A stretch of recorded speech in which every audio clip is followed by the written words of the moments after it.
Hello, it's great to welcome you to another episode of the series The Youth and the Prophet. During the 1990s, several young people had the opportunity to ask Gabriele, the prophetess and emissary of God, what they had always wanted to know about her. And although this conversation took place several years ago, the questions and topics are still just as relevant for the young people of today as they were back then. For example, when it comes to ethical values, freedom, or what she, as God's prophetess, thinks about fashion trends, and many more topics. So, shall we start right now? The youth said to Gabriele. I still have a whole list of questions written on my notepad. I will just read the next one. For us young people, there are very strong fashion trends. Dyed hair, piercings, clothes from the 70s, and brand names that everyone just has to have. These days, it would be oversized hoodies, baggy jeans, junky sneakers, and much more. What would you do? Would you walk around with green hair, bell-bottom trousers, or flared pants and platform shoes? Or would you wear white flowing garments? Gabriele responded, I can sense very well into my world of feelings as a young person. Your world of feelings isn't foreign to me either. Since free will should be honored in every situation, I want to speak only in a general sense about the things that predominate among today's young people. This means I do not want to change you. That has to come from within everyone themselves. What would I have done as a young person if back then the opportunities and fashion trends of today would have been available to me without having the knowledge about the laws of God? Surely, I too would have been an imitator who would have behaved like so many of today's young people. After all, who wants to be an outsider without friends? I certainly would not have done any piercing because I've always despised stabbing and beating, be it only to the nose or cheeks. I never had any intentions of marking my body in such a permanent way. I would not have worn a white flowing garment, and I do not do so today, because the person who wants to stand out in a crowd by wearing a costume has things to hide. He wants to appear different than he is, and wants to hide the way he is, using all sorts of means and tricks. This is why he dresses to contrast with the crowd. We continue reading what Gabriele said about this. Under no circumstances do I want to be teachy with you young people, because everyone has to find for himself the roots of those feelings, thoughts, and desires that determine that he should change his outer appearance. What is it that he wants to accomplish with this? If I had had the knowledge about the divine laws as a young person, I certainly would not have become an imitator. Because the spiritual divine knowledge gives the young, as well as the older person, the opportunity to analyze the deeper reasons for his behavior, to work on them, and to overcome them, thus becoming a free and independent person. Let's explore the background to dyed hair, to piercing, to clothing from the 70s, and brand names that everyone has to have. Let's begin with nature. The human being is a body of nature which is made up of water and earth. When we look at the nature body earth, we can see that it changes only in accordance with the seasons. In springtime, nature awakens. Everything is blooming. In summer, we experience the growing maturity of the fruits, and in autumn, the withdrawal of the sap. Winter brings a phase of rest, and here and there, its white dress, snow. The changes in nature take place in cycles, without man's interference. If man now interferes in the course of nature with crossbreeding and genetic manipulation, and, as it is coming out now, with cloning, then he may be able to change the external forms of nature, but the basic character, the spiritual divine structure, remains. What is the motive for a person to change his nature? What is the reason behind this? Why does a person deny his nature, distorting himself, adopting foreign programs and opinions, and using a lot of energy to seem as he is not? Because a person seldom analyzes his behavioral patterns and ways in order to recognize himself, he becomes an imitator or an objector against individuals or society. I can still remember exactly what it was like for us as teenagers at school. We dyed our hair and wore long clothes that were much too big. And how we used to express ourselves. Hey, you, dude, what's up? Of course, it was a trend among us teenagers back then. Among other things, it was about being cool and having a good status among your friends and simply looking good. Looking back, I think we behaved that way back then because we felt that our natural appearance wasn't good enough, or that we weren't really accepted in some areas. Personally, Gabriele's examples were also a great help to me in analyzing why I dress or act the way I do. I think we all know what that's like. And I find it interesting, why are so many young people dissatisfied with their natural bodies? Gabriele explains further to the young people. Many young people can be categorized in this way, either becoming imitators or opportunists. Many a young person doesn't like his parents' behavior, what they think and say. The society in which he lives goes against his grain in many ways. Because a young person with his ideas, views and opinions is not heard by his parents or by other people he relates to, or by society, because his experience shows that he is rejected as incompetent, inexperienced and lacking knowledge. He resists, first with words, gestures and ways of behavior. Later, when he realizes that he is still not able to make his ideas and opinions heard, he begins to rebel and often dresses as a rebel of society. Many a one thinks, if I'm not heard and cannot prevail, that is, if I'm not respected as the one who I am, then they at least have to look at the way I am and pay attention to me in this way. This is where young people often dye their hair and, by becoming imitators, rebelling against the principle that unity makes strong, conform with many others of their age by wearing clothes of the 70s, platform shoes, by displaying a behavior that differs from the norm, and so on.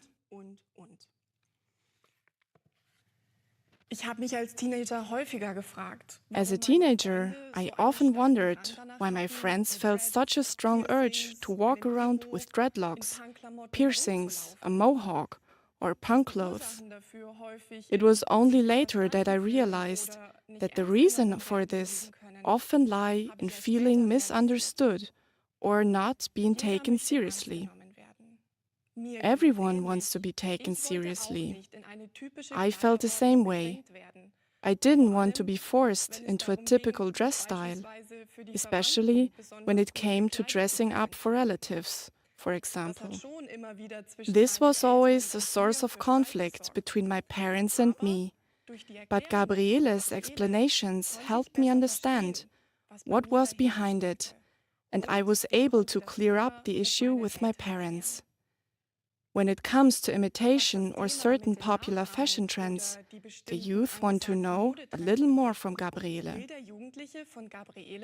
May I say something about that? We, that is, the young people, whom I know more closely, do have the strong feeling that it is not good this way, Gabi. But what should we do? How should and how can it work differently? This is a question we don't have an answer to. Let's hear what Gabriele gives us as a tip. Nature shows us the natural and straight course for our life. We people often want to determine the course of our life on Earth, and in many ways often act like clowns who perform in glittering costumes before their audience. This is true not only of young people, but above all of those who pretend to be adults and socially acceptable. Let us take a look at the seasons. Spring does not want to be summer, and summer does not want to be spring. Autumn does not want to be summer, and winter does not want to be autumn. However, many people believe that when they reach their midlife years, that is, summer or late summer, they have to be spring and dress accordingly. They choose a hairdo or clothing that fits the youth, that is, spring, and not the person who is in midlife in summer. Those who are in the autumn of their life often want to bring back their midlife years, the summer. This is why they dye their hair and wear the kind of clothing that was made for young people, all to look younger. For such people, it doesn't matter whether they display their immaturity in this way. What is important to them is that they appear to be what they aren't. Those in the winter of their life, whose hair has already turned white as snow, often do not want to face this. They hope to whitewash the signs of their stage of life, to at least bring back autumn. The whitewash is then the hair that has been dyed brown or red, the makeup that is put on in several layers, and clothing that wants to show a little bit of what actually isn't there anymore. Slim legs and chic shoes. What comes across are old legs, often covered with varicose veins and stuck in shoes that should be used to accentuate the leg of someone in summer. Gabriele explained further. So, dear young people, you are not alone with your unusual social attire. There is a saying that goes, young birds twitter like the old ones. Meaning, the young ones want to keep things as they are. Do you want to identify with this statement? Or do you want to change it by setting out and adopting a new motto? For example, we young ones will not twitter like the old ones. You young people could consider the following. If a person respects himself, he takes care of his body and dresses accordingly. There is nothing to be said against wearing jeans and pullovers if they are worn at the right time. Neat clothing can be preferred only by an aesthetically oriented person whose body is well cared for. Such a person will dress in a neat and orderly fashion. When you respect yourself by living consciously, you will also pay attention to what you are thinking, and you will watch and monitor your talking. You will also always be aware that you are creating your own human portrait with your feelings, thoughts, words, and actions, as well as with all your desires and passions, with which you affect your neighbor. Why is it that the different age groups wear disguises? It is because a person seldom lives in the present, making good use of his days and hours. The one who does not use the days of spring in the springtime of his life by working toward his inner values, that is, by striving for higher ethics and morals and undergoing a training in ethics, will lose himself and slip into self-renunciation. In this way, such a person wastes the life that he brought with him into this world by constantly thinking about what he wants and does not have and probably never will have. Then he may cling to his television set in order to switch roles in his thoughts with many an actor, because he wants to be like the role that the actor himself is merely playing. Or he seeks his happiness in his computer by surfing the internet to see what the world has to offer, and where he can click in to imitate what lies in his world of desires and needs. In addition, he will change his outer appearance, perhaps through disguise and exaggerated behavior. I find it very interesting and important how Gabriele describes the significance of our behavior in thinking, speaking, feeling, and acting toward ourselves and our fellow people.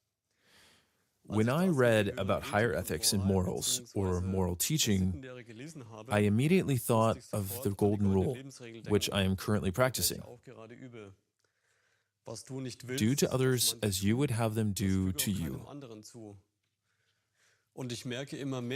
And I'm increasingly realizing how many aspects this encompasses, such as respect for my neighbor, order, punctuality, taking my fellow human beings seriously, and listening to them.